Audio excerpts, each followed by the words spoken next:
John, quand ta conscience se met de nouveau à fonctionner, c'est un petit peu comme si tu étais en train de te réveiller, tu entends une voix qui est en train de t'appeler. D'accord ? Et quand tu ouvres les yeux, quand tu prends conscience de là où tu es dans une sorte de cimetière et tout autour de toi est brumeux et vague. D'accord ? Et en plus de la brume, tu sens qu'il y a une sorte de magma chaud sous vos pieds et que tu viens juste d'en sortir. Et au milieu du cimetière se trouve la personne qui est en train de t'appeler. C'est cette personne-là. Elle ne t'appelle pas par ton nom, elle est juste en train de chanter quelque chose que tu as du mal à comprendre, mais tu sais que c'est un appel pour toi spécifiquement. Elle ouvre les yeux et elle te voit. Je capote un peu, je me check la gorge. Pour moi, je venais juste de me battre contre le Goldman. Et de perdre vos connaissances. Ouais, je suis confus.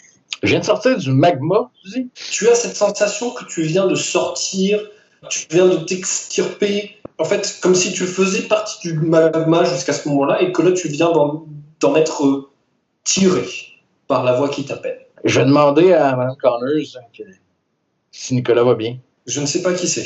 J'ai besoin de vous poser des questions. J'ai besoin de comprendre ce qui se passe. Vous avez répondu à mon appel, ça veut dire que vous connaissez la personne sur laquelle il faut que je me renseigne. Pas sûr de vous suivre. Je peux appeler des fantômes, spécifiquement des fantômes qui connaissent les gens sur lesquels il faut que je me renseigne. Écoutez.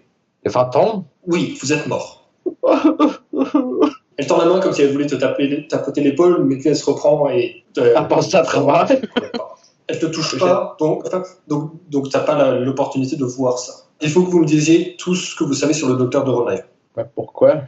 Je suis obligé. Je ne sais pas qui vous êtes, je sais juste que vous êtes mort récemment et que vous connaissez suffisamment le docteur de Ronaya pour répondre à mon appel, pour obtenir des informations. Moi, les noms, là, c'est pas quelque chose que je retiens beaucoup. Moi, je pensais qu'on l'avait déjà vu parce que l'image me dit quelque chose. J'ai déjà parlé à l'image. Non, tu as parlé à l'image. Ça me dit quelque chose. Tu l'as sorti à un moment donné. Oui, il s'agit de la personne qui arrive dans tes rêves de temps en temps. Tu avais fait un rêve où tu voyais Evans qui lui donnait un dossier. T'es qui, toi? J'ai déjà rêvé pour toi et Evans. Hein? Est-ce que vous avez dit cela au docteur de Ronaya? Oui. C'est qui, le docteur de Ronaya? T'es qui, toi? C'est qui, Evans? C'est qui, les mercenaires? Je faisais partie de la même organisation que le docteur de Ronaya. J'ai agi contre eux, et maintenant, ils sont en train de me traquer et ils veulent me tuer. J'ai besoin que vous me disiez si le docteur de Ronaya est encore en train de... Est-ce que c'est à cause de votre rêve de moi qu'il voulait vous contacter? Il faut demander ça à lui. Est-ce que vous savez où est-ce qu'il est en ce moment? Je suis un fantôme. Où est-ce qu'il était la dernière fois que vous l'avez vu? Et quand est-ce que c'était? J'ai dit c'était où, c'était quand. Je me rappelle pas, moi, donc je te demande et je lui dis. Ah, d'accord. La dernière fois que tu l'as vu, c'était avant que vous soyez parti, c'était quand vous aviez parlé avec lui, il avait bu le martini, il avait eu la vision d'Evans. Je lui dis ça. C'était il y a quelques jours. Je la regarde direct dans les yeux. Ben, je demande si, entre elle et le docteur de Ronaya, c'est qui a raison? C'est qui travaille pour le bien, mettons? Disons que moi, je veux juste survivre et le docteur de Ronaya veut comprendre comment exploiter les fantômes au maximum. C'est un génie. Personne auparavant n'était capable de discuter avec les fantômes. C'est lui qui a découvert ces techniques-là. C'est pour ça que notre groupe avait des problèmes avec le chef de notre organisation et qu'on a dû cacher nos recherches. Ok, je pense que vous ne m'en apprendrez pas plus. Wow, je veux pas partir. Est-ce que vous avez autre chose à me dire sur lui? Oui, j'ai plein de choses. Je commence à y raconter tout ce que je sais, là, mais ça fait insignifiante, là. Je veux juste le plus de temps possible. D'accord.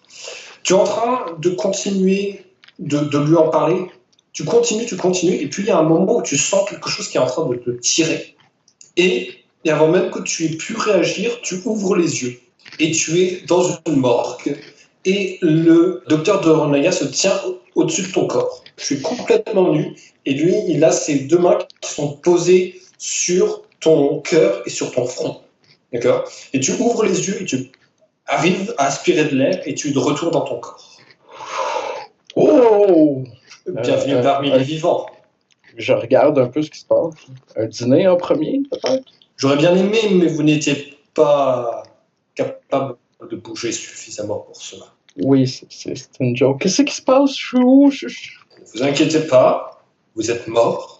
Et je connais très... Vous étiez mort. Mais je connais bien les limites entre la vie et la mort. Et la personne qui m'a tout appris sur ces choses-là m'a également enseigné comment rappeler certaines personnes à la vie. J'ai encore besoin de vous, votre tâche n'est pas terminée. J'ai besoin que vous continuiez de garantir la sécurité de la sécurité? Yeah, je suis mort. Tu le sais, ça. Tu veux que je garantisse la sécurité? Mais je suis mort. Le Goldman, c'est pas... Il n'y a pas de garantisseur de sécurité avec le Goldman. Je comprends. Écoutez. Les fantômes des 2 autres lieux que vous devez analyser sont censés être moins dangereux. D'accord ? Nous allons abandonner le projet de rénover le Goldman's Bridge. Mais en échange, vous devez continuer de travailler un petit peu. D'accord ? Tenez, levez-vous. Et au moment où il t'ordonne de faire ça, tu sens tes membres qui s'animent presque d'eux-mêmes. Et tu te lèves. Et il dit « Ah, c'est bien, vous êtes encore capable de bouger malgré la raideur cadavérique. Prenez vos habits. Il faut que nous partions d'ici assez vite. Je me suis arrangé avec la personne en charge pour dire que votre corps a été utilisé pour la science et il va remplacer votre cadavre par quelqu'un d'autre. Mais il ne faut pas que qui que ce soit vous voie dans cet état alors que vous êtes capable de bouger. Il te tend tes habits et il a aussi une écharpe qu'il t'ordonne de mettre autour de ton visage. Et il va t'emmener dans un McDonald's où il va vous commander un petit peu de bouffe et il va dire maintenant tout ce que nous avons à faire c'est attendre que votre ami soit libéré par la police et quand il viendra vous voir pensez-vous qu'on puisse lui faire croire que vous étiez dans un coma ou pensez-vous que ce serait plus facile de lui dire la vérité? Je suis même pas sûr que moi-même face à la réalité en ce moment-là. Tu viens me chercher dans une mort, tu m'as trimballé jusqu'au McDonald's, pas rien expliquer. Je suis mort! Je le dis fort. Il te dit, voyons, ce n'est pas une chose aussi inhabituelle que cela. Inhabituel? What? Il commence à déboutonner sa chemise et il te montre que au niveau de son cœur, il a une cicatrice gigantesque. Et il dit, j'ai moi-même eu un accident. Il y a maintenant une soixantaine d'années. Vous êtes passé mort 3 jours, j'avais dit. Ce que je ne vous avais pas dit, c'est qu'il y avait quelqu'un pour me ramener à la vie comme vous aviez été ramené. Comme vous, je vous ai ramené à la vie. Fait que c'est pas une near-death experience, c'est une death experience. Son téléphone sonne, il décroche et il dit « Ah, Monsieur Black, vous venez d'être libéré de la police, j'imagine ?» Oui. Écoutez, pourriez-vous venir? Il y a un McDonald's. J'ai pas faim. Nous avons juste. Prendre le téléphone. Tu peux essayer de Ronaya. Juste te dire, attendez, calmons-nous. Une chose en son temps, il ne faut pas le surprendre avant que tu puisses dire quelque chose au téléphone. Et il tend la main pour essayer pour voir si tu peux lui rendre. Il faut annoncer ça. Il reprend le téléphone et il dit, Monsieur Black, il s'agit juste pour nous de nous retrouver et de discuter un petit peu. C'est un lieu pour se rencontrer. Vous n'êtes pas obligé de manger avec nous. D'ailleurs, j'ai un ami avec moi. Vous avez un ami... Celui au coin Alpaca puis Main Street? Oui, c'est ça. J'arrive. Il raccroche. Il dit, bon, comment est-ce qu'on devrait faire ça pour lui? On lui dit que vous êtes dans le coma et que vous allez mieux. Ça risque d'être un petit peu difficile parce qu'il va falloir que vous évitiez de prendre... l'avion, votre passeport risque de vous causer des problèmes vu que vous êtes mort. Est-ce que vous allez me fournir une autre identité? Je vais vous fournir une voiture pour aller aux endroits où vous devez vous rendre. Ok, mais j'ai plus rien, là. J'existe plus, j'ai plus d'ID, j'ai plus rien. Une fois que vous aurez rempli votre part du contrat, nous aurons une nouvelle vie pour vous dans notre organisation. Bon, ouais, une vie tout à fait plaisante. Mais pour finir le port du contrat, ça serait pas mieux que j'ai une identité ou quelque chose, que je puisse me mêler à la foule. Techniquement, dans le rapport de police, je suis mort. C'est quoi?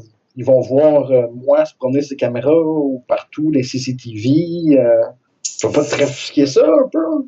Ça rendrait la vie beaucoup plus simple. Je vais voir ce que je peux faire. J'ai juste un gros problème. Monsieur Evans est en train de prendre trop d'intérêt à notre organisation. Il a conscience qu'on... On parle ça encore de Cerberus Entertainment ou on parle de quelque chose d'autre? Plus ou moins. Plus ou moins. Écoutez, docteur, là, je ne cacherai pas que rendu là, il n'y a plus grand-chose à se cacher. Je faisais partie d'un groupe qui s'appelait Les Vivants. Un groupe de personnes, une société occulte qui étudie la vie et la mort. Le Goldman, il vous aime pas, les vivants. Oui, c'est tout à fait compréhensible. Néanmoins, je me suis séparé du reste de cette organisation pour faire mes propres recherches. Eux ne s'intéressaient qu'aux morts qui sont physiques. Moi, je m'intéressais aux morts... Comment exploiter les morts? Je m'intéressais plus aux fantômes plus qu'aux zombies. C'est pour ça. Oui, mais comment exploiter les fantômes à leur plein potentiel? Est-ce que je sais c'est quoi le nom de la madame qui m'a entré en contact avec moi? Elle ne t'a pas dit son nom? Elle a dit par contre que c'était une collègue. Ils se connaissaient? Ouais, en quelque sorte. Fait que je peux faire référence à ça. Dans l'organisation des vivants, vous aviez une collègue, une assez bonne collègue. Tu la lui décris? Ouais, ok, je vais donner une description. Oui, c'est cette personne-là qui nous a trahis récemment. Qu'est-ce qu'elle a fait? Elle a échangé des informations qu'elle n'aurait pas dû avec M. Evans. Des informations sur Cerberus. Ils travaillent ensemble, ces deux personnes-là? Votre collègue et M. Evans? Je n'ai pas exactement les détails. Tout ce que je sais, c'est qu'elle souhaitait disparaître de Cerberus Entertainment et qu'elle a... Eh bien, j'ai vu le rêve, moi aussi, dans lequel elle échange des informations avec lui. Donc... Ouais. OK, donc, vous êtes séparés des vivants et elle séparée de Cerberus, c'est ça? Tout à fait. Elle est une et vous la traquez? traître. Et il va bien falloir qu'on la trouve à un moment. Ce n'est qu'une question de temps. Ce que je veux dire, c'est que vous êtes présentement, peut-être pas présentement, mais vous êtes activement en train de la traquer. Pourquoi avez-vous autant d'intérêt envers elle?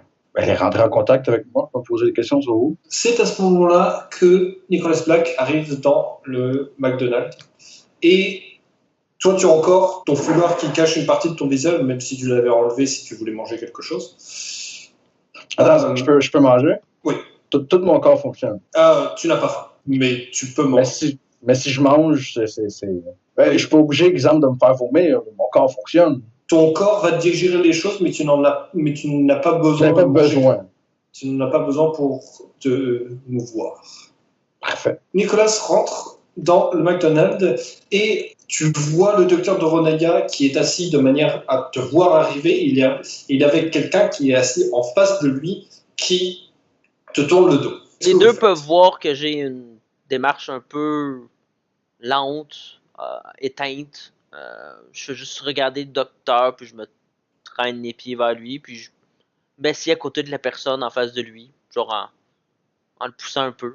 Le docteur vous regarde tous les deux, il tourne ses yeux de l'un à l'autre et il dit « Eh bien, messieurs, quelle ambiance, on se croirait à un enterrement, alors que c'est plutôt l'inverse. » J'enlève mon foulard, je me tourne de bord, c'est moi. Allô? En levant les bras dans les airs. Je pense que c'est un petit peu trop pour les moments. Je pense que je vais m'évanouir.